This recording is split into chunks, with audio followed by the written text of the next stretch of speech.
afternoon.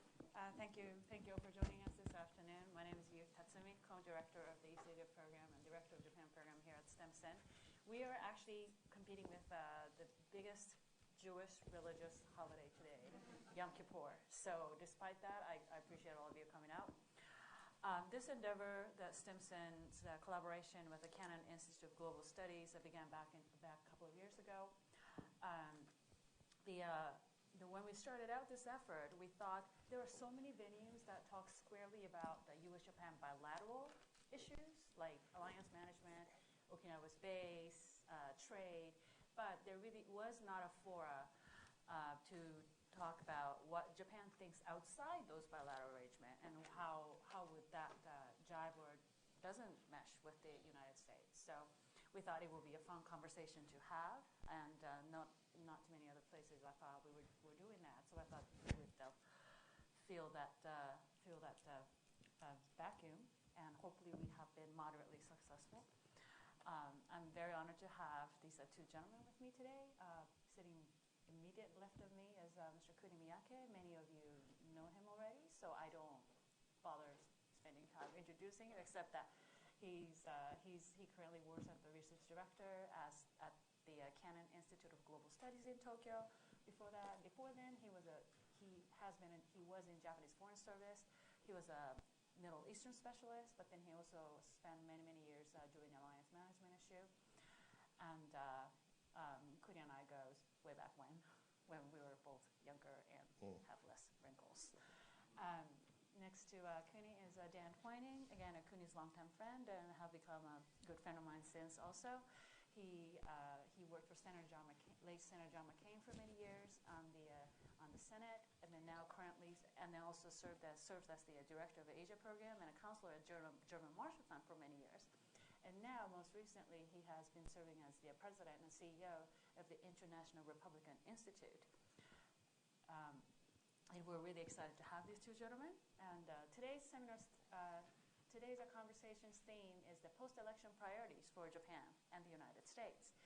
And since Japan's Liberal Democratic Party's presidential election is closer, which happening, I think it's tomorrow. So I would start off with Kuni, that it's now looked like a almost 200 sure bet that Mr. Abe will be reelected and getting into his third term as the LDP president. And that will give him also another term as the prime minister, which will, if he completes that next 3 years, he will become the longest serving prime minister of Japan since Japan moved into a constitutional democracy system.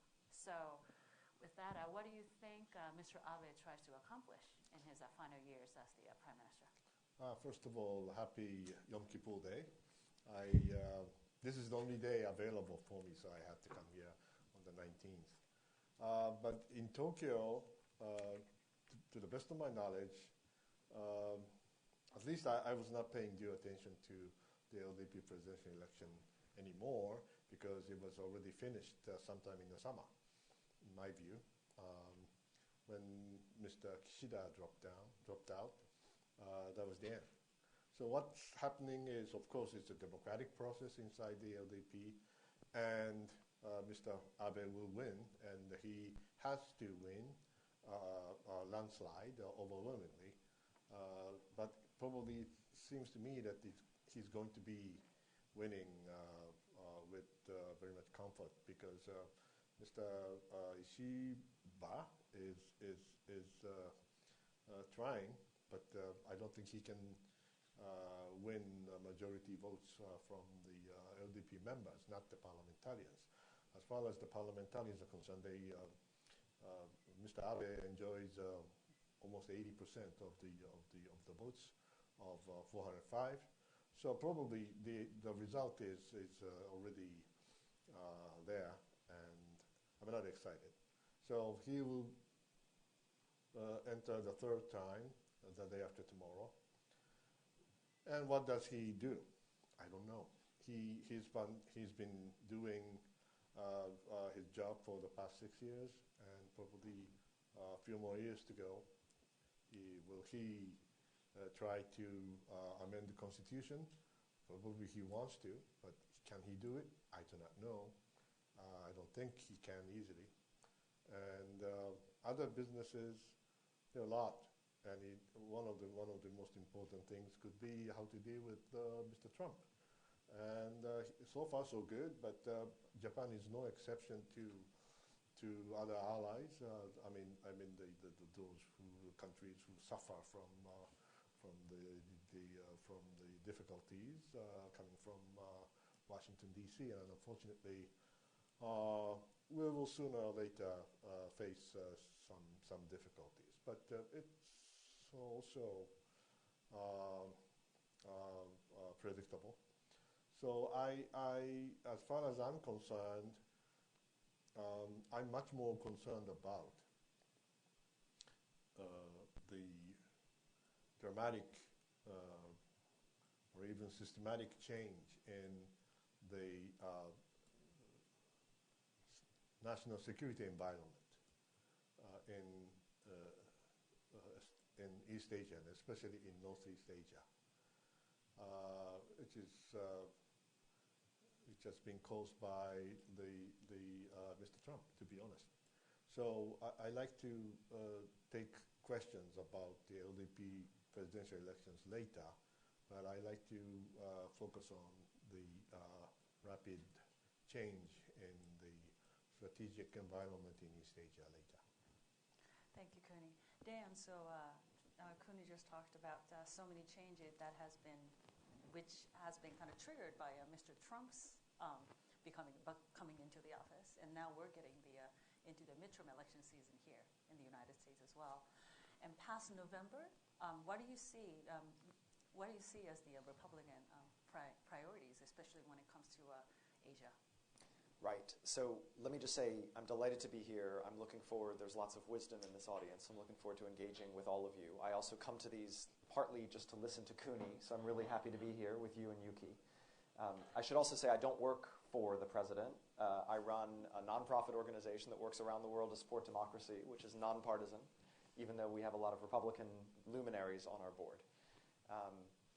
So a couple things. One is, the reason we have things like midterm elections are to serve as a course correction. And traditionally, midterm elections have done that in the U.S. system. We're out working at IRI in almost 100 countries on democratic development.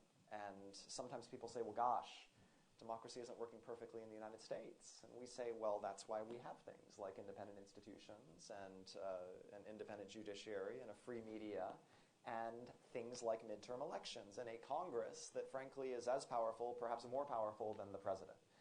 And those are good things to have in this day and age, I would say, for America and for any country, right? So we expect to see some significant changes, including Democrats doing very well in our elections. I'm interested in whether we can recreate a foreign policy consensus in the United States around U.S. engagement in Asia. I actually don't think all is lost on that score. You'll have more to say about our president, but in fact, I think there are a couple dynamics at play here. One is that we have run in the United States a very bipartisan Asia strategy, I would argue, since the end of the Pacific War. There have obviously been ups and downs. There have been strategic errors, Vietnam perhaps being the most significant of them, the Vietnam War.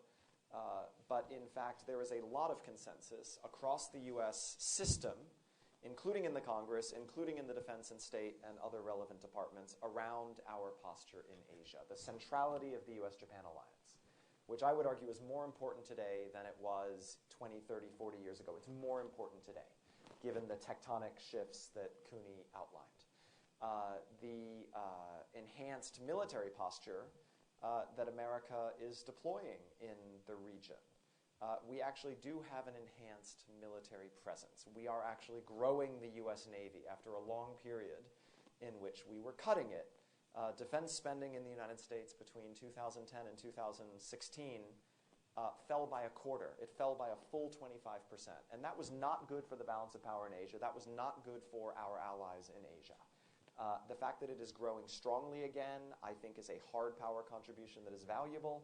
The fact that the U.S. economy is driving The global economy and sort of a bright light in a darkening storm out there, I think, is encouraging when we think about the hard power components that are necessary to underwrite U.S. leadership in Asia.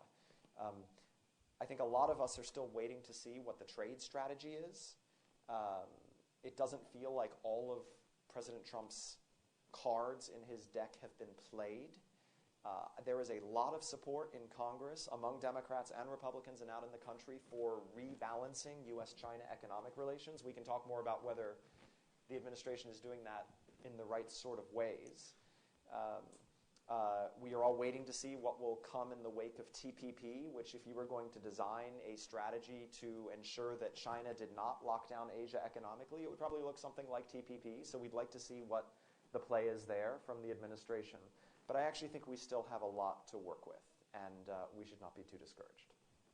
Thank you, Dan. So, Kuni, you mentioned about this drastic security environment, change in the security environment.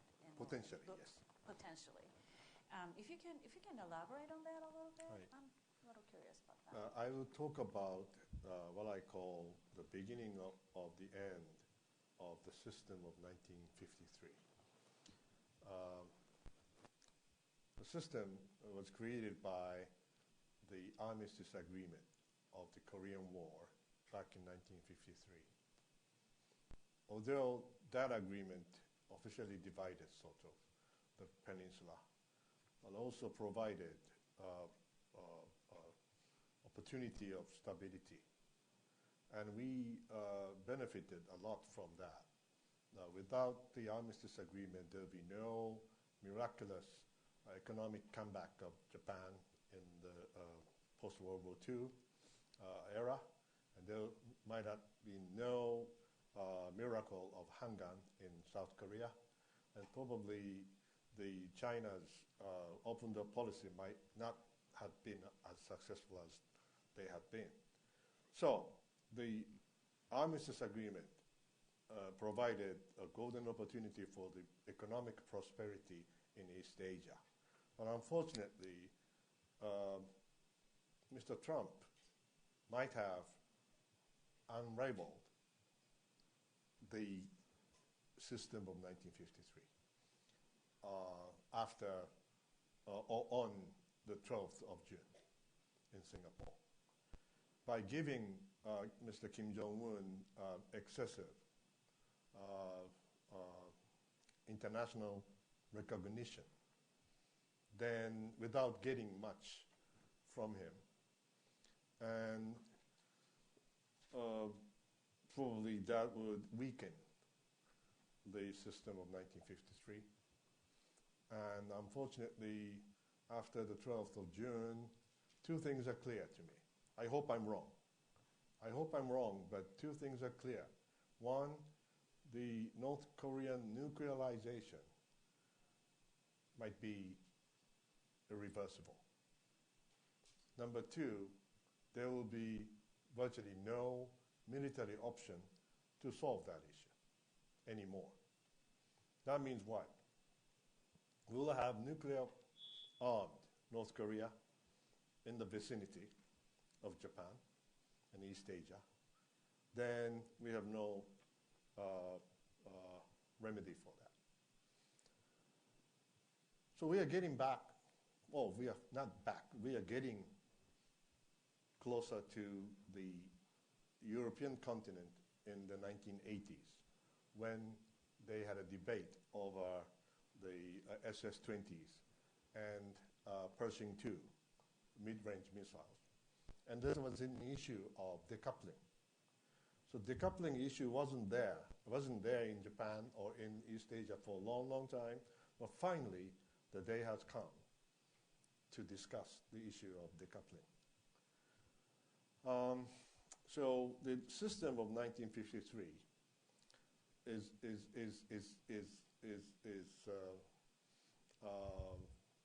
65 years old. I was born in 1953, and I have enough bad figures, bad numbers of medical report, and you have all the chronicle, whatever. But it's the same. in the case of system of 1953. It's changing. We have maintained the system because partly because the mutual deterrence was pretty effective. It was working. But at the same time, it's getting old, and there must have been some kind of erosion somewhere in the system. So Mr. Trump, unraveling it, or maybe weakening it, or is transforming it. So what will happen? The deterrence worked for the past 65 years, but on the assumption that North Korea is just a conventional force. They are not nuclear armed. And then North Korea had been deterred by US, South Korea, and probably Japan, sort of alliance with much less level of extended deterrence. That was the reality so far. But if, I hope I'm wrong, but if we are losing the system of 1953, then we have to review our national security policy as a whole. Because, you see, the self-defense forces of Japan was established in 1954, a year after the Armistice Agreement. And 1960, we revised the security treaty with the United States, just 6 years later. So the entire national security policy of Japan was based on the system of 1953, which we might be losing now. Whether Mr. Trump knows it or not, he may not know it. But this is not only Mr. Trump himself alone, but it is sort of a probably inevitable process. But he might have accelerated that process. So we are switching from the system of 1953 to a new one somewhere. I don't know when it comes.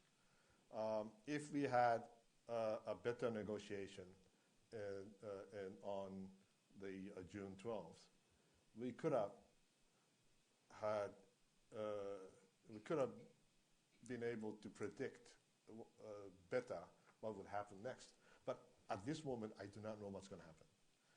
But one thing is for sure: we have to review our national security policy sooner or later. We means Japan, and especially if the issue of decoupling is coming to East Asia, then we may have to discuss the issue of 3 nuclear principles and the division of labor or roles and missions between the United States and Japan, Japanese self-defense forces. So these are the issues we have to discuss. And for example, do we really have to can we really stick to the 3 principles of non-nuclear weapons? We will not produce, we will not possess, but what about the third one? What about allowing it's one possibility, theoretical possibility. One possibility is, what about allowing the port visit of U.S. nuclear submarine with SLBMs? That has not been included in the past, but we may have to do something. We may have to discuss that issue. Or, as the South Koreans discuss, do we have to deploy tactical nuclear weapons, such as Tomahawk with nukes, on the Japanese soil? That could be another option militarily, theoretical option. I'm not advocating that. Or what about the case of Germany or NATO? They have a dual key solution. Do we have to have a dual key as well? But dual key doesn't mean a thing, because Americans have a key and we have a key, but if they don't put it on, there will be no launch. That means only one key. But dual key is better than one key. No key. That could be another point of discussion. Unfortunately, I hope I'm wrong, but I cannot think of other options or other scenarios. Well, we have a North-South Inter-Korea summit today and yesterday, and I heard the news, but I was not convinced that I see something new. So I hope I'm wrong, but this is how I see the world and how I see the region, and this is how I see the future of the Japanese national security policy. I hope I'm wrong. So given that, Dan, any reactions from I agree with you that I hope you're wrong. So this is funny because I opened the paper this morning, and one of the pronouncements that had come out of the ROK, DPRK summitry yesterday was that the North Korean regime would dismantle the Yongbyon nuclear facility. And suddenly I had a flashback to being 23 years old, working in the U.S. Senate on the Kido issue and the fact that Congress was underwriting this, and reading pronouncements that North Korea was going to decommission the Yongbyon facility. And it was like a blast from the past. They can keep playing that card, and I guess we can keep accepting it. I must say I'm quite skeptical. It looks to me, I'm not skeptical about this process because I have been to Seoul since this process began, and the government in South Korea is in a radically different place on the North Korea question than I think the governments of Japan and the United States. So I do think there is risk of a strategic split, but I don't think it's between Tokyo and Washington, right? There is something going on around inter-Korean unity, which is separate from the security architecture of Northeast Asia and the alliance system and threats there. So far, it looks to me like what has happened is a June 12 summit, which did not actually produce a meaningful set of tangible deliverables. It produced a famous handshake between the leaders of the free world and its most repressive state. This summit is producing more optics and embraces and kind of broad commitments. But really, we have not, I think, yet. I mean, they're talking about missile site decommissioning and other things. Let's see where the rubber hits the road in terms of actions North Korea takes to actually reduce, in a verifiable and permanent way, its nuclear and missile capabilities. But they've not done that yet. So I think we have to navigate this, but I don't actually think it's a crisis in U.S.-Japan ties. It's not a crisis in U.S.-ROK ties, partly because the White House, I think, is trying to test Kim Jong-un on the proposition that he actually does fundamentally want to have a different kind of relationship with the United States and with the world. And fundamentally, his objective is regime security and economic opening. I'm personally quite skeptical that that is his objective, but I think they are running a negotiation to test that. And given that 8 months ago we were talking about bloody-nose strikes on North Korean nuclear facilities, I'd actually argue that for the Trump administration, being on a diplomatic track is a valuable thing versus some of the alternatives. I would also say that I was in Seoul on a panel in the May-June timeframe. It was a day before the summit, in fact, with a set of senior Chinese academic/government advisors, and they were palpably anxious about the fact that the United States was making the political weather on the Korean Peninsula. It was not China driving the situation on the peninsula. The Chinese were visibly concerned that the U.S. and North Korea would do some kind of deal to China's detriment, right? So that's an interesting dynamic when you just think about who has strategic initiative in Northeast Asia today. And to the extent the United States and our allies have it, that's not a bad thing. But again, I'm still a skeptic. I'd be happy to come back next year and see where the negotiation track is. I guess we have a theme for next year's. We've got the next round already. I would just like to say a couple things more broadly on Cooney's, very thoughtful and eloquent presentation around kind of the transformation of the security structure in Northeast Asia. looking ahead from 2018, I think the U.S. system, including the Trump administration, understands that the U.S. cannot be locked out of Asia, that this is the emerging hub of the global economy, that we actually have more equities and interests in this region than we ever have before. Our problem in Asia, once upon a time, was Japanese strength. That is no longer a problem. We then had a problem around the weakness of our allies and concern about Soviet predation. That is not a problem. Today, really, the scenario is that we are engaged in a great power competition with China. And the dynamics around that competition require us to do more in Asia, not less. Not to withdraw over the horizon, not to retreat economically, not to retreat diplomatically, but actually to do the opposite, right? And because the geography of that competition favors China, at least in littoral Asia, to me that means the U.S. has to double down on its core relationships with Japan, with Korea, with our other allies, including Australia, with India, and emerging partners, right? So I actually think there is quite a lot of consensus in the United States to do more in Asia, not less, not to retreat. And gosh, if you look for an issue that has full-blooded political support in the Congress, it would be the U.S.-Japan alliance. So I don't see the political foundation for a crack-up of the U.S. alliance system at all in this country. This is utterly non-controversial. What's controversial is the question of how do we manage this very complicated relationship with a very increasingly powerful China. And again, we can talk more about this, and I'll stop.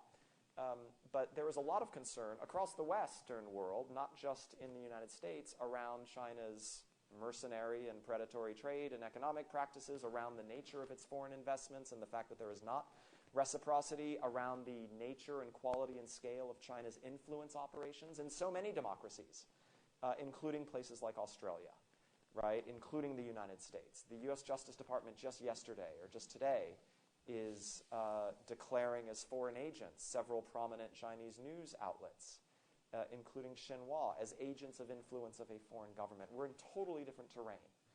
And again, I think sort of you have a national security strategy out of the Trump administration that argues that great power competition is what is driving American engagement in the world today. And that gives our friends and allies a lot to work with as we try to negotiate this U.S.-China bilateral relationship.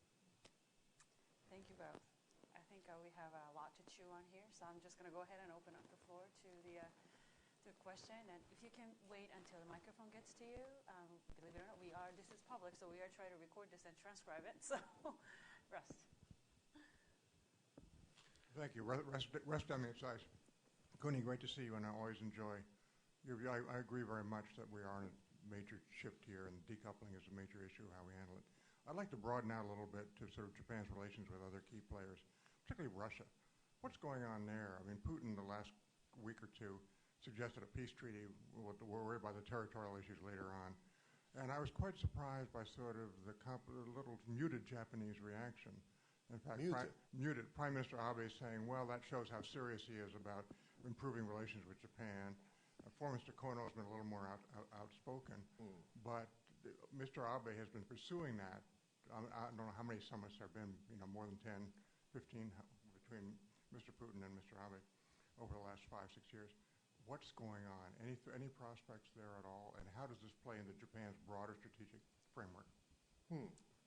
That news, that remark by Mr. Putin that let's conclude the peace treaty without any precondition by the end of this year. Some people might have been taken by surprise. But those who have been following the bilateral relations with Russia for many years, Russia hasn't changed. Okay, that's exactly what Mr. Putin has been saying over the past several years. Although he agreed with Mr. Mori a long time ago, 2001, that there should be a solution to the territorial issues before signing a peace treaty. But sometime in the past, the recent past, he changed his mind. So now he's been trying to separate the issue of solving the territorial issues and signing the peace treaty. So that's exactly what he said again. And so for Mr. Abe was muted, or he might have been little bit criticized for being so quiet or being silent and without rebutting to Mr. Putin's remark publicly on the spot. But if I were Mr. Abe, I would keep silent because we are still negotiating with them. And we know, he knows what Mr. Putin has in mind.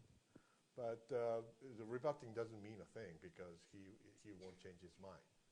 So to me, it wasn't just one of the episodes, many episodes in the long negotiation with the Russians for more than decades. Then, what is important as far as I'm concerned about having a dialogue with the Russians, it's not always to completely succeed in regaining all the territories back to us, but at least we have to stop the what do you call it in English?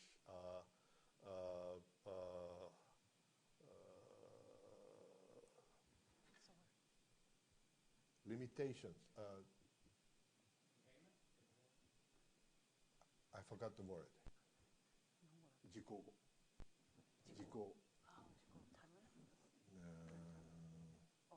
You see, there's an illegal occupation, but it takes, with the passing of the time, and then they will get the right of title. Fait accompli. Fait accompli. Not fait accompli. Erosion or whatever, something of limitations. Anyway, so we have to stop it. We have to keep reminding the Russians that their occupation is illegal. It should be solved before signing the treaty. So in order to do that, we have to continue discussing with them, talking to them. So that's why probably there is a rationale for the dialogue, but we are not naive to believe or to be optimistic.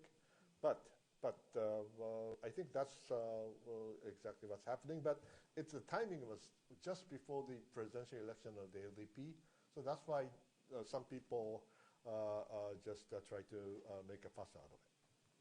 Just to get insert, and I would like to get Dan's thought on it, because when we talk about our great power competition, it's China and Asia, but it's very much Russia also. And how does this kind of Putin extending olive branch to one of the key allies, about even if it's a decade-old tactics, how does that look from Washington? So if anyone here can enlighten us, I would love to be enlightened. I don't understand Russian grand strategy under Putin. They have the world's potentially most powerful country in their backyard, encroaching on their strategic space in every way. Yet Russian strategy seems to focus on three elements. One is extension of military influence in the Middle East, including getting highly involved in this very messy war in Syria, which, by the way, has produced more refugees than any other crisis since World War II. Why does Russia want to be a part of this? So why is it spending all this military, all these resources and diplomatic assets on fighting in the Middle East? That's one conundrum. Second is, I was just in Ukraine and Georgia last week. Russia is undertaking a full-scale assault on democracy in Ukraine while it tries to divide and polarize and continue to subjugate Georgia. This is actually an expensive proposition. Russia is fighting a hot war. Russian assets are fighting a war in eastern Ukraine. Russia is engaged in a very sophisticated information assault on democratic institutions in Ukraine. And Russia is devoting extensive resources to essentially a fake news campaign across the Western world about what is happening in Ukraine. So that's the second conundrum, is why is Russia trying to rebuild its empire in this way? The third is Russia's direct assaults on the United States. Really, the institution I run was subject to a very sophisticated attack by Russian military intelligence only a few weeks ago. I'm afraid it made the front page of the Wall Street Journal and the Washington Post, along with attacks on the Hudson Institute and the U.S. Senate. These cost a lot of money and take a lot of time and resources. Why are they doing this? Why are they doing military exercises with China and selling China the most sophisticated elements in Russia's very sophisticated military arsenal? There seem to be no restrictions. There used to be. But there are no longer any restrictions on the military assets Russia will sell to China, presumably for hard currency. There is an extensive energy trade that is growing between these countries. I just find it a conundrum why Putin is not more concerned with the balance of power in Asia. Most of Russia sits in Asia. Most of Russia doesn't sit in Europe. Why is he trying to reconstitute the Russian Empire in Europe and the Middle East and attack the United States? That's an interesting thought. They're afraid of China as well. They're not acting like it. Gil, wait for the microphone, please. Gil Rosman, the ASEAN Forum. I don't know if this session should turn into a deep discussion of Russia this way. There are other occasions in Washington, for instance, a day-long session on Monday where this will be a big topic. I, however, am not thinking it's a conundrum. I think it's been predictable for many years, and that I'm surprised that people are surprised by it, because I think the development of Russian policy, and I've written on this repeatedly, is understandable, driven by national identity and a different sense of national interest than what is indicated. But I want to come back to the Japan side of it, because reading Japanese discussions of Russia, and even now the effort to put a positive light on the meeting at the Eastern Economic Forum, where I think Abe should have been terribly embarrassed by what Putin did. Abe was the guest there. He pledged to go every year to Vladivostok. And then he's given this offer by Putin, which was intended only to say, you've been misleading everybody in Japan. There's no possibility of any deal on the islands. Now come to your senses and deal with us, and we're giving you nothing. Meanwhile, it's in the shadow of the Sino-Russian military ties, the buildup of the Sino-Russian relationship, which is really, I think, Abe's main goal in trying to get improved ties with Russia, and the Russian defiance on sanctions in North Korea. So why is the Japan debate so out of touch with the real Russia and so willing to give Russia the benefit of the doubt?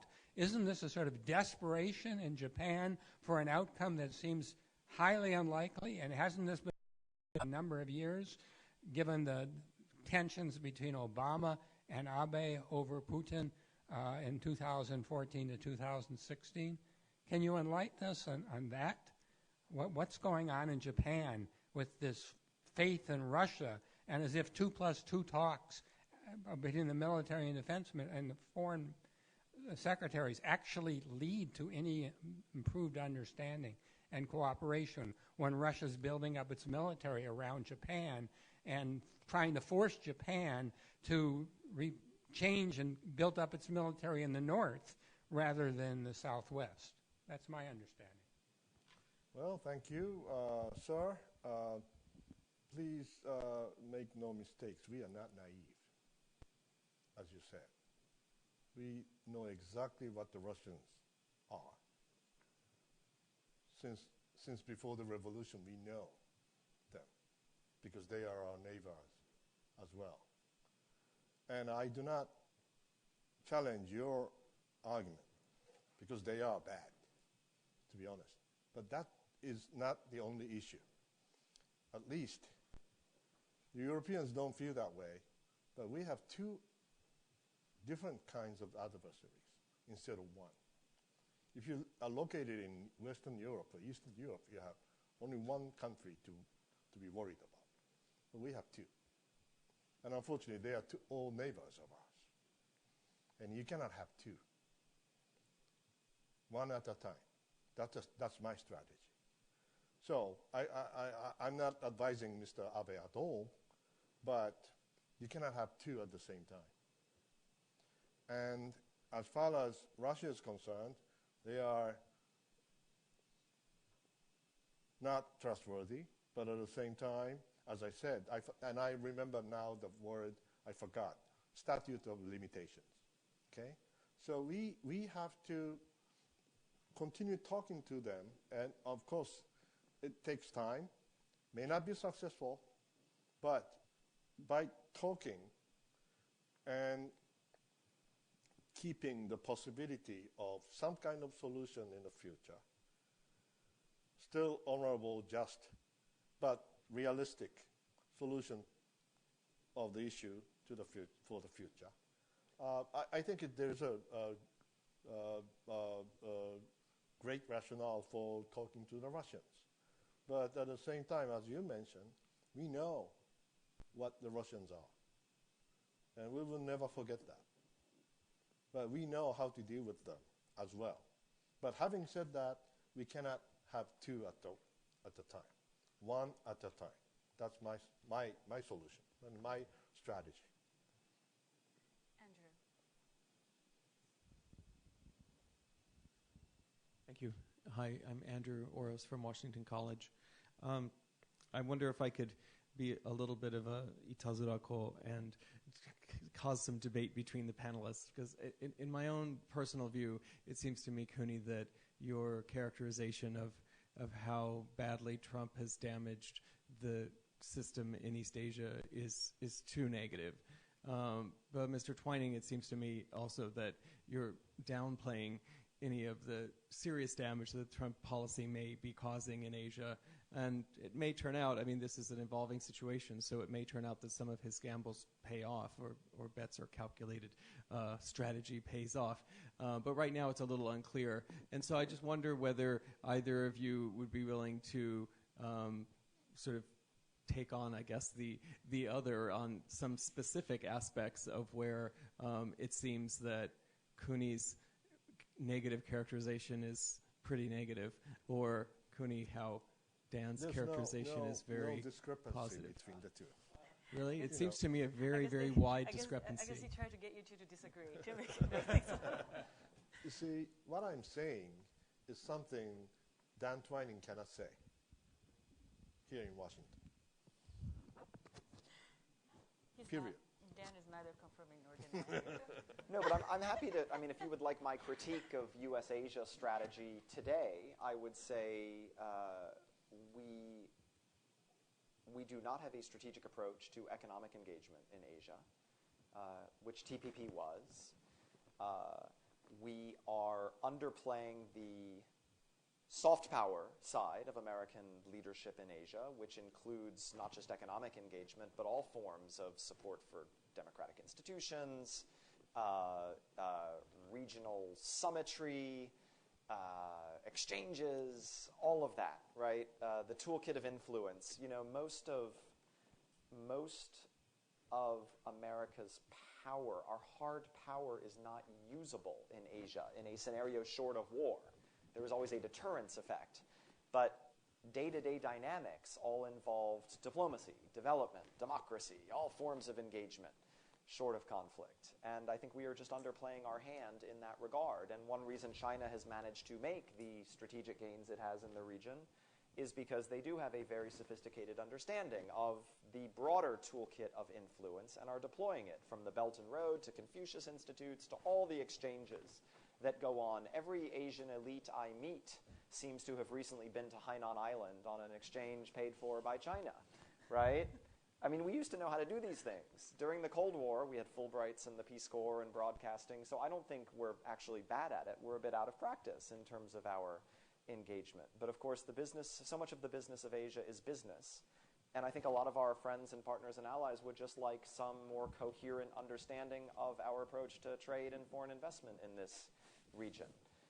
And when I've tried to get that out of our friends in the administration, what comes back is a pretty sophisticated conversation about the U.S.-China trade and investment dynamic and how the Trump administration is working to right the balance. But I'm interested in the rest of Asia, right? What is our plan for some kind of U.S.-Japan FTA embedded in TPP if we can't do that? What is our plan for engaging 600 million consumers in ASEAN beyond what we are already doing? How can we build out the economic relationship with India so that we don't simply have a defense-centric, a military-centric relationship with the world's biggest democracy, right? Which is, by the way, will have as many consumers as China in a year quite soon. So I would love to see the strategy filled out. I mean, the administration has declared an Indo-Pacific strategy, right? And I think there is a lot of content that they need to give it. Additional connotation. If you hear me right, you know that I've been trying to distinguish Mr. Trump from the rest of Washington, D.C. Okay, and Mr. Twining represent the rest of the Washington, D.C. But I'm focused on the specific personality. Okay, but my serious question is he exceptional, or is he just a beginning? This is another worry of mine. If this kind of phenomena continues with the great wisdom of Dan's and others, if he's not exceptional and if he's just a beginning, then that's a paves the way for the scary scenario as well. I hope I'm wrong. So Dan, Kuni just mentioned about potentially scary scenario, but you also mentioned in your initial remarks about midterms are often for course correction. And then you touched upon one of those course correction might be to try to recreate perhaps a foreign policy consensus about U.S. engagement in Asia. What other course correction in the area of foreign policy that you would like to see if in an ideal world? I mean, my first job in Washington was at USTR, so I keep circling back to trade. I remember when the U.S. Congress voted to give President Obama trade promotion authority to conclude the TPP negotiations. And I remember that between 90 and 95% of Democrats in Congress voted against TPA. That's a fact, right?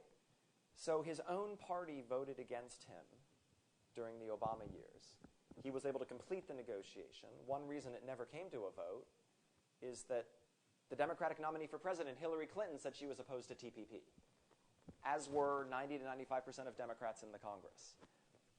My sense is that their view has evolved, partly because if Trump is against it, many of them now are for it. This dynamic is also at play in Russia policy, where my Democratic friends have become great Russia hawks after defending the Obama reset with Russia for 8 years.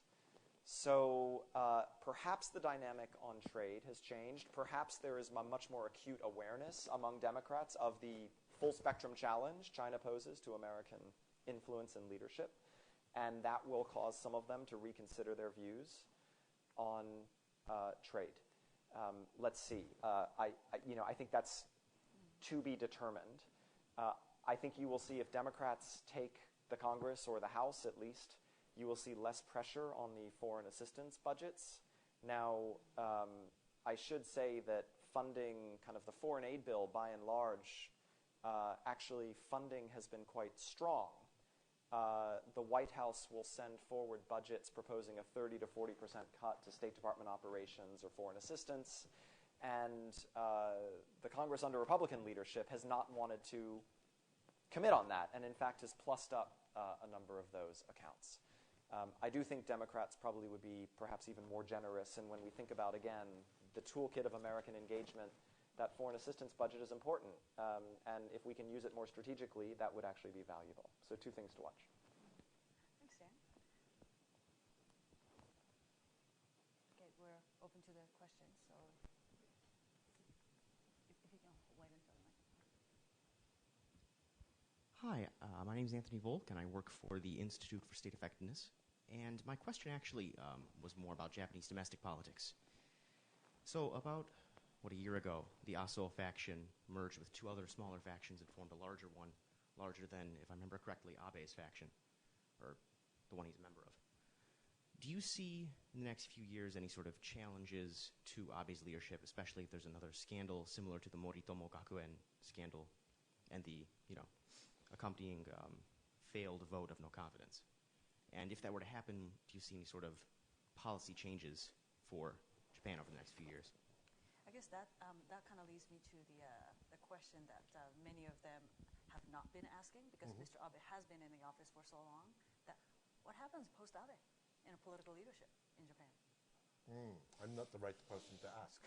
But I'm just asking for a personal view.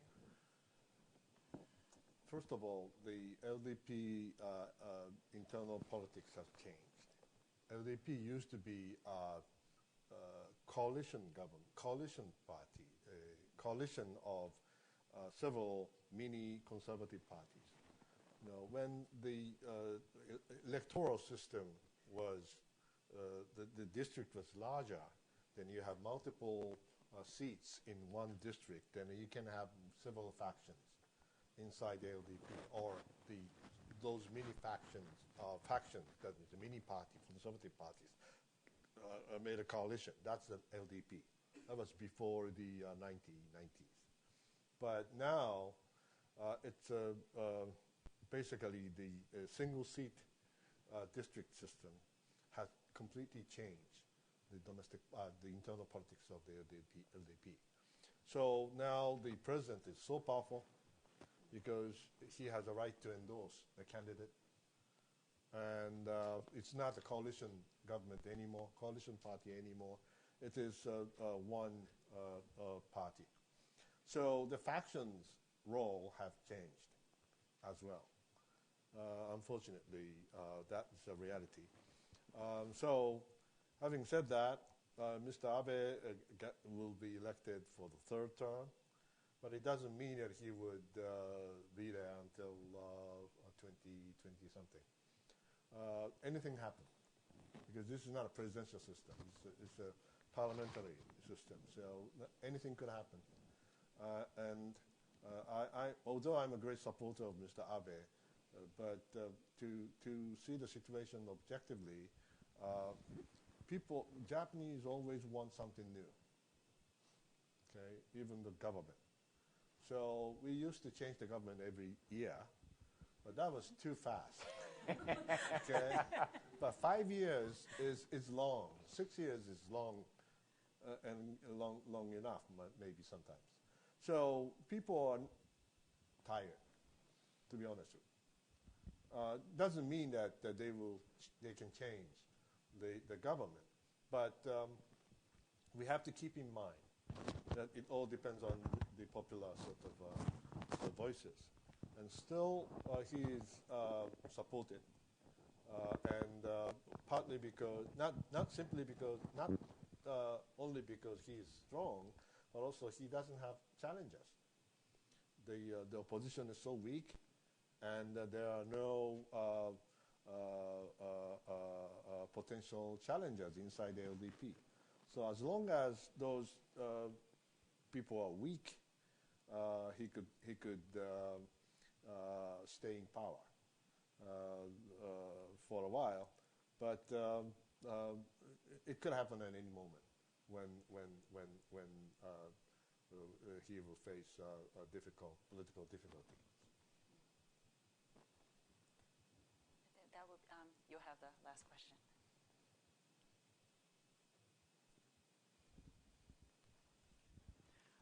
Thank you very much for this great panel. I'm a reporter from Hong Kong Phoenix TV. Just a very brief question. So Prime Minister Abe is planning to visit China possibly next month. What do you expect from that meeting, and how would you say the relationship between the two countries would go from that point? I was posted in Beijing for a while, and I have prepared so many visits like this. And my conclusion is very simple. As long as you have a meeting, as long as there's a visit, it's a success by itself, okay? Because if it's not successful, there'll be no visit and no meeting. That's what the sort of criteria of success by the Chinese standard. So they invited the Japanese Prime Minister. That means it's a success. There will be no failure. There shouldn't be any failure once they invite us. So that means that if Mr. Abe goes there, it's okay. It's okay. And is there any substantive achievement? Hopefully. But that's not the issue. The issue is the visit takes place without any sort of disturbances or difficulties. That itself is important. And of course, that would send the right signal to the business community, I believe, and that's exactly what the Chinese want. See, and I told my Chinese visitor yesterday, or the day before yesterday, that he asked me how good the Japan-China relations. And as long as you have a bad relationship with the United States, the Japan-China relations will be all right. And that's exactly what's happening. And they need probably us as we need them. Especially they need us when they face economic or political difficulties with the United States. So it's a very simple game. It may change again. So they may stop inviting us. And that's another aspect of life and the relationship with China. So in what areas do you see that make some results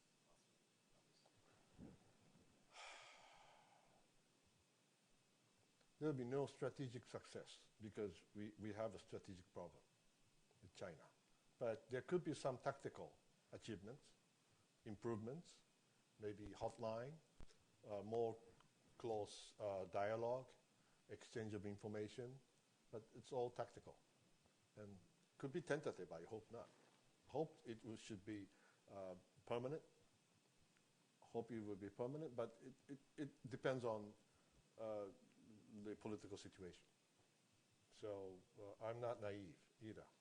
But as far as the current Japan-China relations are concerned, they are very, very, very good.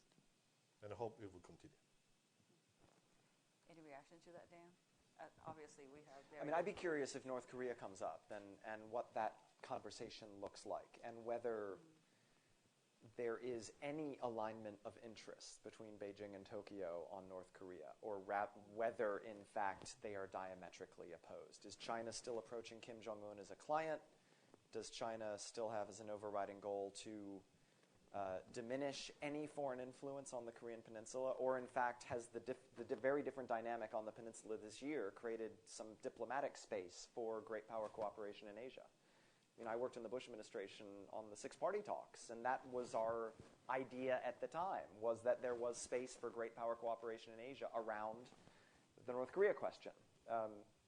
Turns out it wasn't true then, but is it true now? Well, although China is not happy with the nuclear-armed North Korea, but still they have to defend North Korea. And as an entity there, I don't think Chinese want North Korea to collapse, because if it happened, there'll be free, democratic, market-oriented, potentially anti-Chinese U.S. forces stationing, nuclear-capable, unified Korean state bordering directly with China, where they have at least 2 million Korean Chinese. That's a nightmare for the Chinese government. Very interesting. I think I already have a theme for either later this year's seminar or the next year's seminar by listening to your conversation. So stay tuned. But again, thank you again for joining us despite Yom Kippur holiday. And if you can join me in thanking Mr. Miyake and Mr. Twining. Thank you for a wonderful conversation. Thank you very much. Thank you, Dan. Thank you. Enjoyed it. And thank you for coming.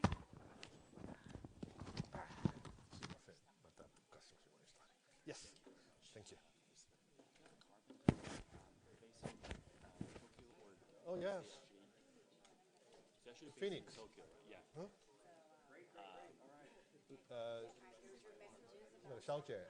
So I forgot her name. Miao Lin? Yeah. She was my neighbor. Oh, really? Yes. Actually, our correspondent in Tokyo, right? Oh, is that so? I think so. So, I mean, Yeah. the name card? Oh, yes. Not this Yes. Oh, no.